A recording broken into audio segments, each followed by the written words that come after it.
nakwambia hivi, sasa hivi tuna wimbi la baadhi ya watu kuwafungulia account za mitandao ya kijamii wazazi wao.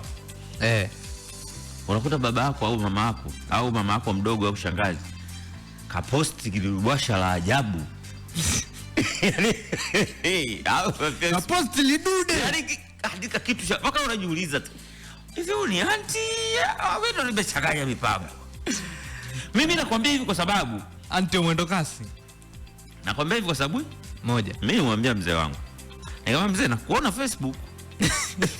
Lakini wewe nani kakufungulia? Mzee vizuri anaonekana Facebook. Wewe mzee nani amekufungulia huku? Itakuwa ni mdogo wako Linai ndio amekufungulia. Nikamwambia sasa punguza, acha speed. Utakuja kuweka vitu vingine huko. Yaani mimi nakwambia kitu iko very serious.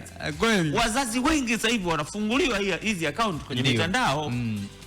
Na unajua wameikuta mitandao hii mitandao imewakuta. Mitandao imewakuta. Sasa kuimanage pia inakuwa ni changamoto. Ni issue. Kwa sababu vitu vipya vinakuja kila siku.